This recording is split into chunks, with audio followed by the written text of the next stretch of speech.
Alright, what is going on, guys? Ali here, back again with another video for you guys. Today, a review for Fire Force Season 2, Episode 4, and it was, just like last episode, awesome and fun. We got to see more fighting between Shinra and Sharon, or Charon, or however you say his name, but this dude keeps making me laugh every time he does an ability. And when he's fighting Shinra, it seems like Shinra ain't giving any scratches, or ain't putting any scratches on him, which is a little bit of a bummer, but it just shows how bulky as hell Charon or whatever is, right?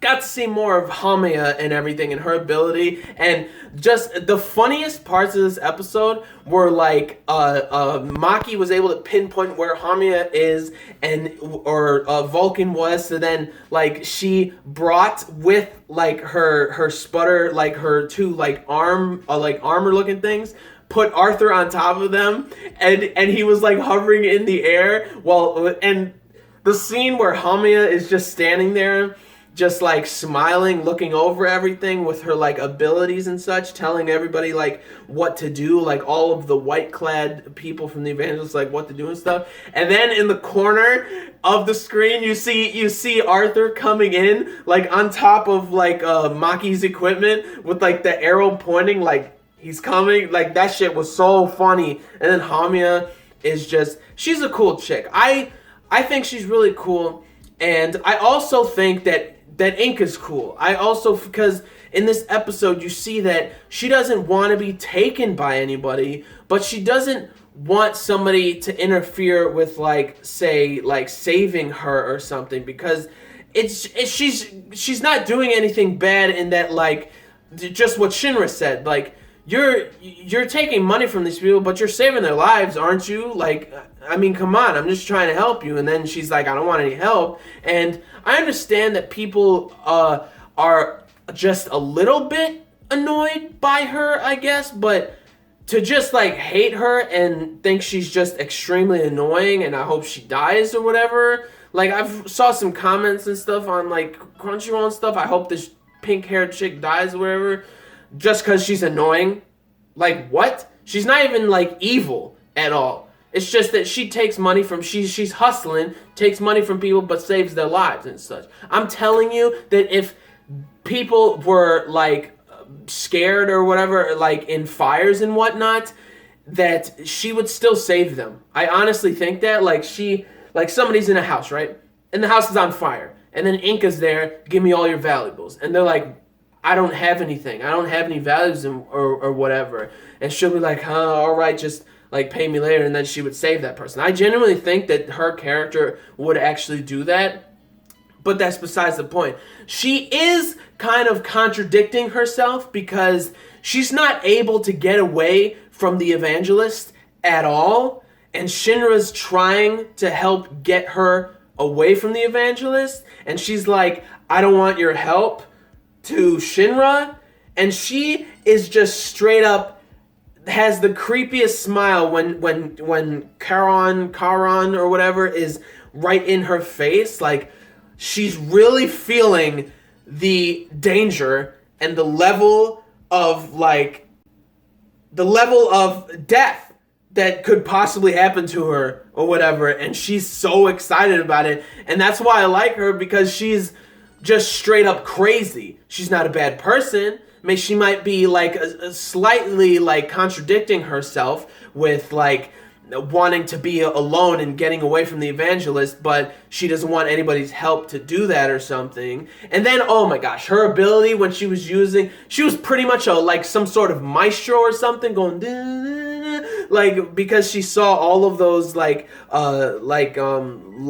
or whatever that from start to goal, like her ability, and it's like one giant ball with a bunch of starts and goals and whatever, and she's just being like some amazing like composing fire like Adola burst composer thing. Like, it was just so cool, and I loved seeing that and everything. And the fight with like that whole thing was just awesome. Like, oh my gosh, when Shinra went out of their way, oh my, Company 2 Company 5, Juggernaut, my boy, comes in hot with his abilities. Company 5 comes in hot with the guy who blows bubbles. I forgot his name, but like all of Company 5, Company 4, and like Company 2, or was it Company 4? But Company 2 all come in with all these people and a bunch of Company 1 soldiers like, what's his name? Lieutenant Karam or whatever, that's able to do that fire ability to where he can actually revert heat into like ice. I love that ability so much, but he comes in hot to help Hinawa and Vulcan because they had no idea like what they can't do anything because this giant demon inferno comes in hot with all of these infernos. Everybody's trying to take out so many infernos. You got Obi doing his thing. You got Maki doing his thing. You got Iris doing the prayer. She doing her thing and everything. And also another like comment that kind of like I would be lying if like it sort of if it didn't trigger me a little bit, because somebody's like, Iris is just as useless as like she's just so useless. She's not literally not doing anything.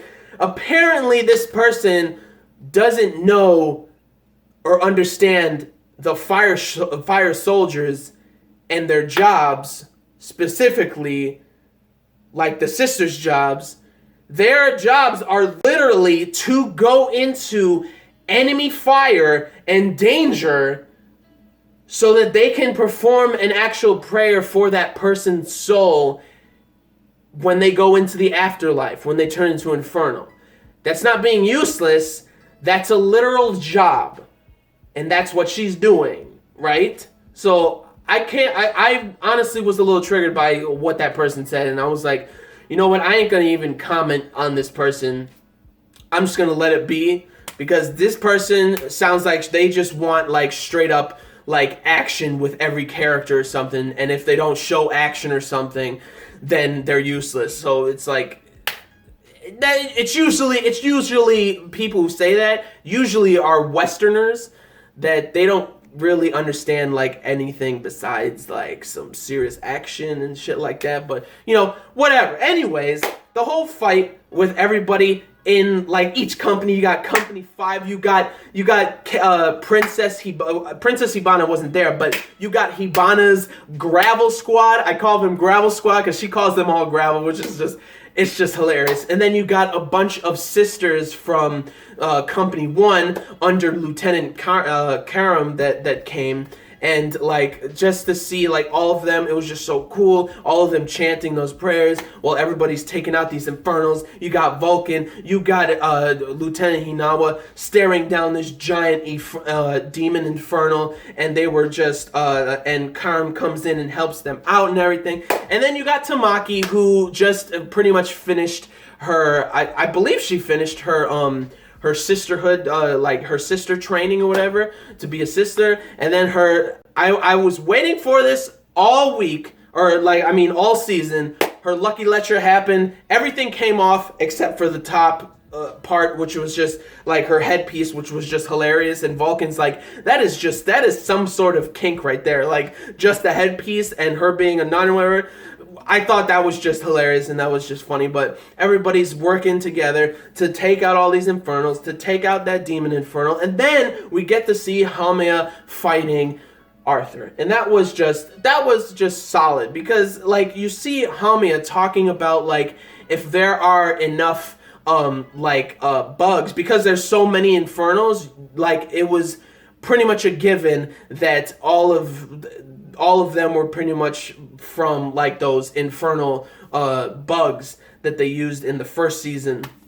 So you got all of these infernos, and you got a lot of the people from the White Clad talking to Hamiya, being that like they're the ones like spreading out all of these infernos and stuff, because they're still trying to find more pillars or create more pillars, I would say, or something. So that was very interesting. And also something that was very interesting that Hamiya said was that like the what was it, like the more infernos that there are around, a demon infernal will show up. Like it will, like that is very, I guess, interesting to me, that a demon infernal will show up when there's a lot or an abundance of just regular infernals and such. So maybe we're gonna like learn a little bit more about that, because I don't know what else to say about it, because I don't really have any like theories or thoughts about it except that it was interesting and that was really cool. And then Arthur comes in hot aboard Maki's like equipment, and I just thought that was funny. Like Hamiya like freaked out, and she was like,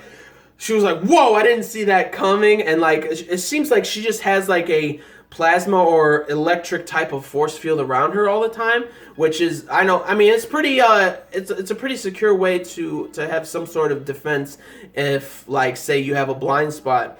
So like that was pretty cool that she had that, and she wasn't necessarily fighting Arthur, but she was like dodging and trying to deflect and things like that, because I feel like her abilities aren't necessarily attack based or anything like say Arthur's or say Shinra's or anything like that. So just to see them fighting and things like that, and she's talking about 8 key pillars. So is there gonna be like 8 pillars that like unlock the cataclysm or something like that? Probably that's what's gonna happen. And like again, that whole thing was like a lot of fun. And then obviously Shinra versus Karan or whatever was just, that was fantastic. Like there was a part when Shinra was going to Inca to find her, and then like Karan comes in hot and jumps in the air and grabs Shinra and throws him through the doors, like the house or something, which was insane. Like the whole thing was like ludicrous and crazy. Like the animation of that and the art of that was just wild, and it was so good and everything. And then Shinra realizes that like I'm not even laying a scratch on this guy from my fast like rapid kick abilities and whatnot. And Karen's like, you got that speed, but you don't got that heat. You don't got that power or whatever. And next episode, I'm pretty sure we're going to see that speed and that power. And Karen's going to be very scared, and maybe not scared, but, you know, Shinra's going to give him a run for his money now because of the rock on sign or whatever, which is just, I'm excited to see. Like, because when he was doing that ability and stuff, when he was learning with Benimaru about those hand signs and things like that, learning how to like your abilities to make your abilities like faster or things like that, whatever, he did that rock on sign and it was like a big explosion, and Shinra realized that like, I can do that too. I can do those explosions whenever I walk. Like oh my gosh, when Karen was just like, walk. Or he just did clap in Shinra's face and it just blew up. Like his ability is pretty funny, honestly. It's like really cool and crazy, but the most of it is just really funny to me. It's just hilarious. Like I'm laughing about it. So I thought that was like really cool. And then Shinra being like, you know what, I can do that too. You know, I can like make explosions when I walk. And remembering what Obi does with like the rock on symbols or whatever, and just seeing him like training with Benimaru and by where he lives and stuff was like really cool. And it seems like that, well, obviously that was the end of the episode, but it seems like that is going to be what's going to get Shinra out of this, because the speed stuff that Shinra's doing isn't cutting it. I think that if Shinra like gets the evangelist's grace, or not the evangelist, whatever that thing was, I forgot what that thing was. Like the Adola link to get the grace or whatever. Like, did he lose that when Sho and him, like when their fight ended or something? And he ended up not getting that grace or whatever. I don't know, but I'm excited to see that shit. And I'm ready to see Shinra actually start giving like Karen like actual run for his money and like actual damage and everything. And I want to see Inca kind of like change her perspective. And I'm okay if she doesn't, but at the same time, she needs to learn that she's going to die in this situation. She could very well possibly die in this situation if she doesn't get at least that help from Shinra to just get away. And after that, she doesn't need to like end up being where Shinra is in like the Fire Force or whatever. Like, she doesn't have to. But I'm excited to see where that goes. And I'm not as irritated by her character as a lot of people are. I like, honestly, I don't know why like people are like extremely annoyed with her and hate her. But at the same time, I understand people being a little irritated by her attitude and whatnot. And I enjoy her character still. I really do. Like the craziness. She's literally just crazy. That's all it is. She's just crazy. Because she's not evil. She does save people, even though she wants money for it. And I think she would be a great soldier because, like a great fire soldier, because she wants money to save people, and she saves the people, and it also gives her an adrenaline rush, like going into the fire to help these people. So what better way to get money and save people and get that rush of like adrenaline than to be a fire soldier? She's probably not gonna be a fire soldier. I don't know, but like, anyways, like she's crazy and I like it and whatever. But anyways, that's the end of the episode with Shinra about to use those rock-on symbols and whatnot. But what did you guys think about the episode? Leave down your comments your thoughts about the episode and everything, the characters and whatnot and such. And like again, just to see like, you know, not only just the fighting and everything, but like the amount of sisters that came in to do like the chanting prayers and whatnot, and just to see Iris working so hard with like her concentration, and she has her own type of strength in like wanting to give prayer to these people that are lost now. You know, they're like infernals and they need to be put to rest and everything. And her constantly running around, and she was kind of like the only sister for a while doing that. So like, kudos to that woman, man. Kudos to baby girl Iris, man. She's one of the best of the show. Well, a lot of them are actually. I mean, pretty much all of the girls in the show are pretty great to me. So yeah, anyways, leave down in the comments your thoughts about the episode, your thoughts about the characters, and your thoughts about what I said and everything. And like the video if you did, like the video if you liked the episode, like the video if you liked a lot of the things that transpired in this episode and everything, like the video if you like me and anything I had to say. And subscribe to the channel for more reviews, vlogs, unboxings, live reactions, and theater discussion videos and things like that. So gentlemen, stay classy, ladies, stay sassy, but most important, everybody gotta stay a little nasty, alright? So peace and love, and I will see y'all later in the next video. Peace out. May the force be with you always. Plus, ultra, and laton.